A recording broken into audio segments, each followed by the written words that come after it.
Hello नमस्कार, मैं हूं शैलेंद्र सिंह और आज इस वीडियो में हम बात करेंगे सरदार उधम सिंह के बारे में। A man who shook the British empire, ऐसा कहा जाता है। देखिए, ऐसा कहा नहीं जाता, इट्स अ रियलिटी। इन्होंने वाकई में पूरे ब्रिटिश एम्पायर को हिलाकर रख दिया था। तो बस आज की इस वीडियो के अंदर हम जानने की कोशिश करेंगे इनकी लाइफ से रिलेटेड जितनी भी पॉसिबल इन्फॉर्मेशन हो सकती है with in this single video. अब देखिए, प्रेजेंट टाइम में सरदार उधम सिंह नाम बहुत ही न्यूज में है और आपने इनसे रिलेटेड बहुत सारे आर्टिकल्स भी पढ़ रखे होंगे। तो बस आज की वीडियो में हम यही जानने की कोशिश करेंगे कि ये जो जलियांवाला बाग मैसेकर हुआ था वो इनकी लाइफ का टर्निंग पॉइंट किस तरह बन गया, ठीक है, और उसके बाद ये गदर पार्टी से किस तरह एसोसिएटेड थे, ठीक है। तो बस ये सब जानने के लिए आपको जाना होगा हिस्ट्री में मतलब कि 1899 मतलब कि 1899 में। अब देखिए, अगर बात करें इनके चाइल्डहुड की तो इनका जन्म होता है 26 दिसंबर 1899 को। कहां पर होता है तो देखिए, पंजाब का एक जिला था संगरूर और उस संगरूर जिले के अंदर एक छोटा सा गांव था जिसका नाम था सुनाम। तो सुनाम गांव के अंदर इनका जन्म होता है कब? 26 दिसंबर 1899 को, ठीक है। अब देखिए, जब ये बहुत छोटे थे तो छोटे में ही क्या है, इनकी माताजी एक्सपायर हो गई थी और इनके माताजी के एक्सपायर होने के ही कुछ साल बाद क्या है, इनके पिताजी भी एक्सपायर हो गए थे।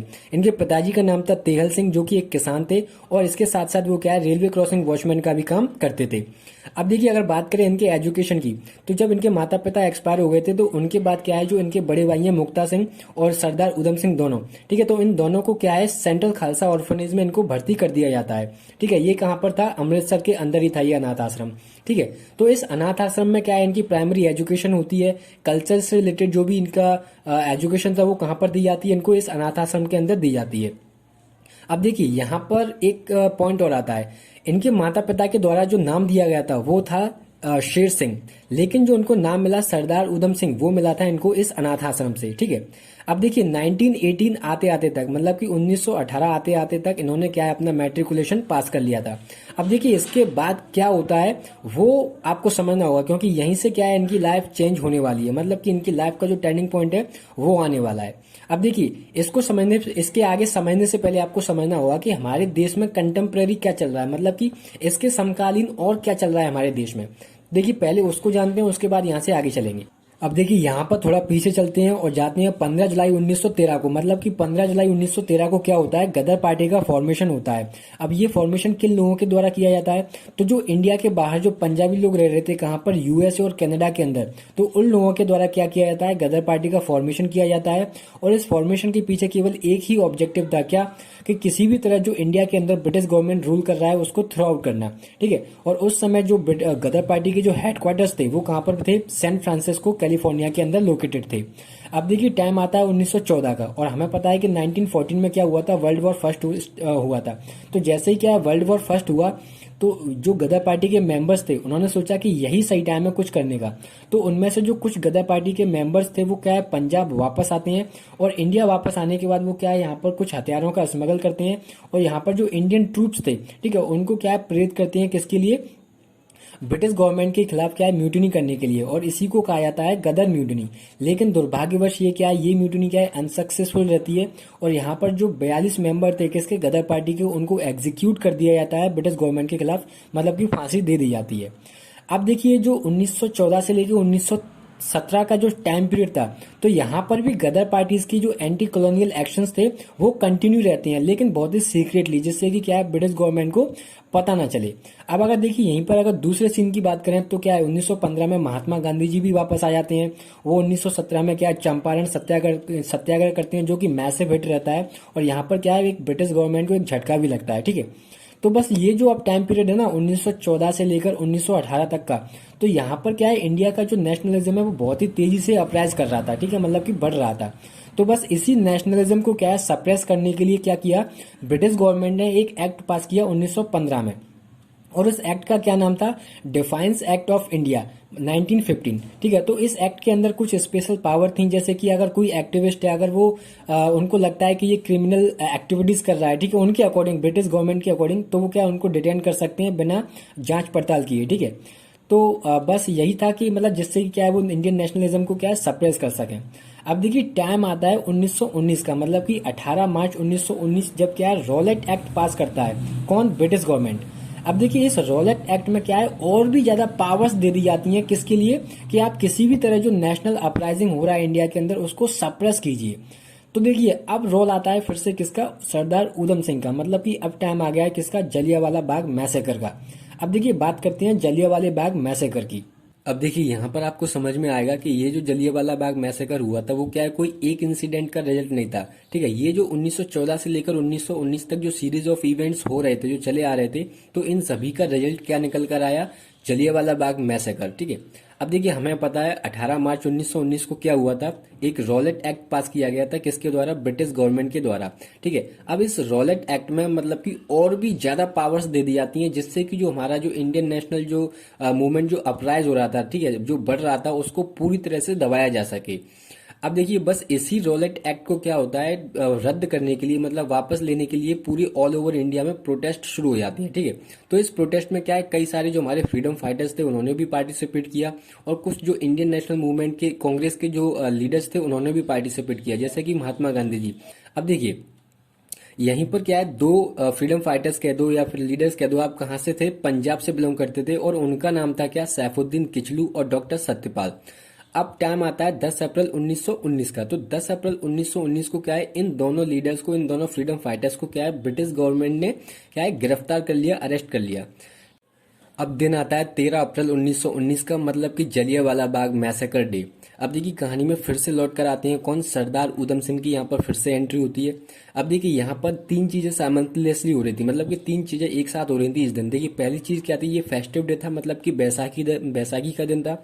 और दूसरी चीज, पंजाब में जो दो लीडर्स या जो दो फ्रीडम फाइटर्स को अरेस्ट किया गया था, ठीक है, तो उनको छुड़ाने के लिए भी क्या है, पीसफुल गैदरिंग की जा रही थी, मतलब कि शांतिपूर्वक बिना हथियार के। ठीक है, और तीसरी चीज, ऑल ओवर इंडिया में क्या है, रॉलेट एक्ट के अगेंस्ट प्रोटेस्ट चल रहे थे। तो देखिए अब यहाँ पर जो लोग आ रहे थे कहाँ पर, जलियांवाला बाग में, तो यहाँ पर दो चीजों के लिए आ रहे थे। पहली चीज यहाँ पर जो बैसाखी फेस्टिवल था उसको सेलिब्रेट करने के लिए, और दूसरी चीज क्या है, जो दो लीडर्स को जो अरेस्ट कर लिया गया था ब्रिटिश गवर्नमेंट के द्वारा, तो उनको छुड़ाने के लिए भी क्या है, पीसफुल गैदरिंग की जा रही थी, मतलब कि उनके पास किसी भी प्रकार का हथियार नहीं था और शांतिपूर्वक वो क्या है, गैदर हो रहे थे। अब देखिए ये जो क्राउड गैदर हो रही थी ना, कहाँ पर, जलियांवाला बाग में, तो इन क्राउड को क्या है, जो पानी पिलाने का काम किया जा रहा था वो किसके द्वारा किया जा रहा था, सरदार उधम सिंह के द्वारा, और इनके कुछ मित्र भी थे।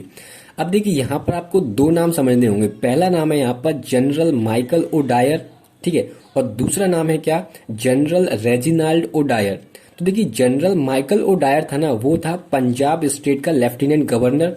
ठीक है, और उसके नीचे जो काम कर रहा था उसका नाम था जनरल रेजिनाल्ड ओ डायर। ठीक है, अब यहाँ पर क्या है, कुछ देर बाद, ठीक है, कुछ समय बाद ही क्या होता है, general Michael O'Dwyer order release कर देता है ओपन फायरिंग के, कहां पर, जलियांवाला बाग मैसेकर के अंदर। ठीक है, तो बस फिर क्या था, नॉन स्टॉप 10 से 15 मिनट तक क्या है, ओपन फायरिंग की जाती है। ठीक है, और इस फायरिंग में मतलब कि जो सरदार उधम सिंह के कुछ मित्र थे उनकी भी क्या है, यहाँ पर डेथ हो जाती है ऑन द स्पॉट पर, और लगभग 1000 से ज्यादा यहाँ पर क्या है, बच्चे बड़े बूढ़े जितने भी जो लोग थे क्या है, वो यहाँ पर मारे जाते हैं, और 1200 से भी ज्यादा जो लोग थे वो क्या है, यहाँ पर घायल हो जाते हैं।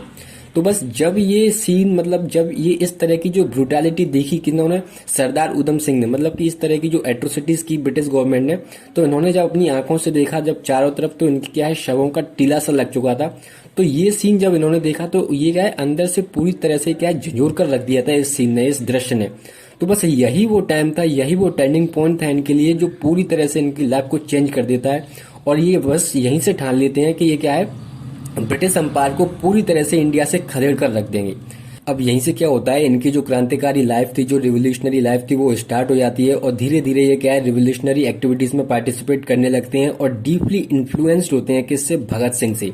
अब देखिए अर्ली 20th सेंचुरी में ये अपने भारत देश से पहली बार बाहर जाते हैं, कहाँ पर, ईस्ट अफ्रीका, और ईस्ट अफ्रीका जाने के बाद ये वहां पर रेलवे लाइन के लिए एज अ लेबरर का काम करते हैं। अब इसके बाद ये 1924 में जाते हैं यूएसए सैन फ्रांसिस्को। देखिए मैंने आपको पहले ही बता रखा है कि सैन फ्रांसिस्को के अंदर किसके हेडक्वार्टर्स थे, गदर पार्टी के हेडक्वार्टर्स थे।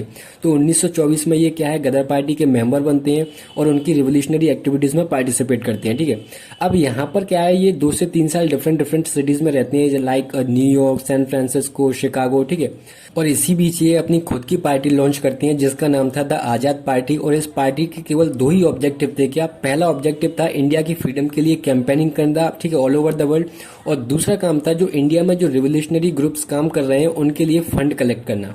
अब देखिए 1927 में क्या है, ये इंडिया फिर से वापस आते हैं, ठीक है।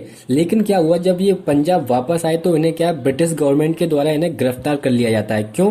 क्योंकि इनके पास गदर पार्टी से रिलेटेड कुछ ऐसे डॉक्यूमेंट्स थे जो कि क्या है इंडिया में बैंड थे, जैसे कि गदर दी गूंज, देशभक्त दी जान, गुलामी द जहर, और इसके साथ ही साथ इनके पास कुछ हथियार भी पाए गए थे जो कि ब्रिटिश सरकार के हिसाब से इलीगल थे। तो इस वजह से क्या है इनको अरेस्ट कर लिया जाता है, ठीक है। अब जब इनको जेल में भेज दिया जाता है तो जेल में होने के बावजूद भी ये क्या है अपनी जो गदर पार्टी की आइडियोलॉजी थी उसको प्रोपेगेट करते रहते हैं इनमेट्स के साथ। तो इस वजह से जो जेल की अथॉरिटी थी वो इनसे परेशान हो जाती है, क्योंकि इन्हें उनके लिए क्या है कंट्रोल कर पाना बहुत ही मुश्किल हो रहा था। तो इस वजह से क्या है इनको क्या है दूसरी जेल में ट्रांसफर कर दिया जाता है। और जब ये दूसरी जेल में पहुंचते हैं तो ये क्या देखते हैं, वहां पर ये मिलते हैं भगत सिंह से। अब देखिए भगत सिंह वहां पर कैसे पहुंचे, मैं आपको बता दूं कि जो जेपी सैंडर्स की जो हत्या की थी और जो लेजिस्लेटिव असेंबली में जो बॉम्बिंग की थी, तो उस केस में क्या है भगत सिंह और उनके कुछ साथियों को क्या है उस जेल में रखा गया था। तो जब ये भगत सिंह से मिले तो उनकी आंखें नम हो गईं। और लेकिन उस समय क्या है जो भगत सिंह का जो कैरिश्मा था, जो पर्सनालिटी थी, ठीक है, तो उनसे ये इतना मोटिवेटेड हुए, इतना इन्फ्लुएंस हुए कि उन्हें क्या है अपने गुरु और बेस्ट फ्रेंड की उपाधि दी। और उसी दिन से क्या है अपने वॉलेट में उनकी क्या है अपनी भगत सिंह की फोटो रखने लगे, ठीक है। अब देखिए 1931 में इनको रिलीज कर दिया जाता है, लेकिन रिलीज करने के बाद भी जो पंजाब पुलिस थी ना वो इन पर पूरी तरह से अपनी निगरानी बनाए रखी थी। मतलब कि ये पूरी तरह से अंडर सर्विलेंस में थे पंजाब पुलिस के। लेकिन ये किसी भी तरह यहाँ से एस्केप कर जाते हैं, कहाँ के लिए, जर्मनी के लिए। और जर्मनी से फाइनली 1934 में मतलब कि 1934 में ये कहाँ जाते हैं, लंदन के लिए। अब ये जब लंदन पहुंचे तो वहां पर क्या है ये एज एन इंजीनियर इन्होंने काम किया। अब देखिए 1934 से लेकर 1940 तक का जो टाइम पीरियड था ना, यहाँ पर इन्होंने क्या डिफरेंट डिफरेंट काम किए। और साथ ही अपने प्लान्स भी बनाते रहे, किसको मारने के लिए, जनरल माइकल ओडायर को मारने के लिए, मतलब कि किल करने के लिए।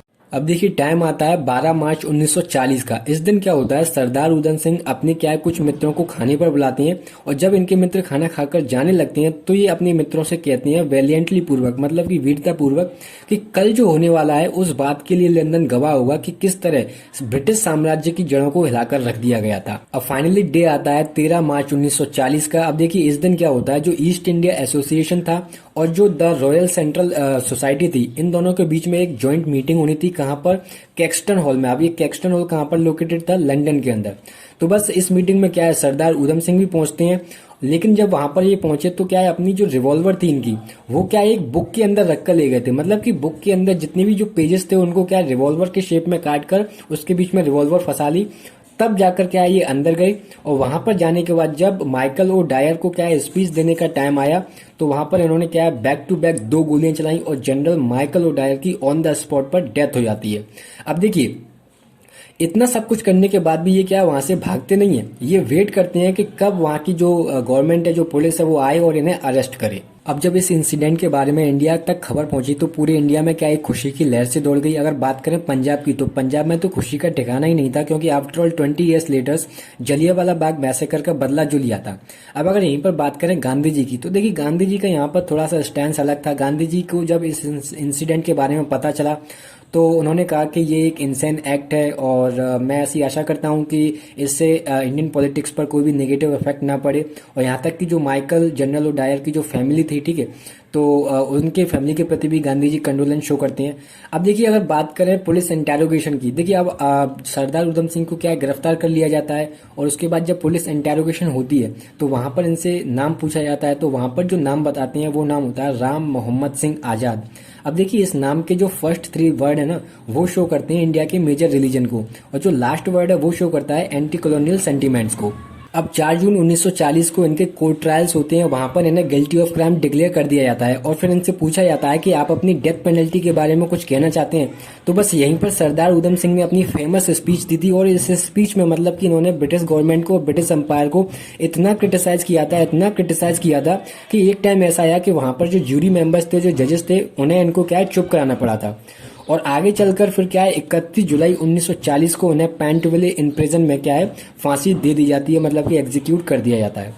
अब देखिए इनकी लाइफ से रिलेटेड मैं यहाँ पर 1-2 पॉइंट और बताना चाहता हूँ कि जो टाइम पीरियड था 1920 से लेकर 1940 का, तो इस टाइम पीरियड में क्या है इन्होंने मतलब कई सारी कंट्रीज को मतलब ट्रेवल किया था अंडर डिफरेंट नेम्स। जैसे कि उनमें से मैं आपको बता दूं जैसे कि फ्रैंकलिन ब्राजील, ओडे सिंह, राम मोहम्मद सिंह आजाद, ठीक है, तो एक अलग अलग नाम से क्या है इन्होंने ट्रेवल किया और कई प्रकार के काम किए, जैसे कि motor mechanic, engineer, peddler, carpenter.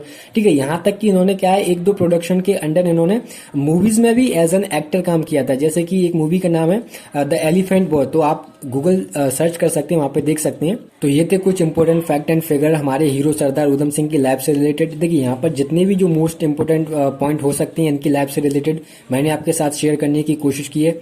और यहाँ पर मैं आपसे जानना चाहूंगा कि आपको ये वीडियो कैसा लगा, लिखिए कमेंट सेक्शन में, क्योंकि आपके कमेंट्स मेरे लिए वैल्यूबल हैं। तो मैं उम्मीद करता हूँ ये वीडियो आपको इन्फॉर्मेटिव लगा होगा। तो मिलेंगे जल्द एक अगले ही ऐसे वीडियो में, तब तक के लिए धन्यवाद।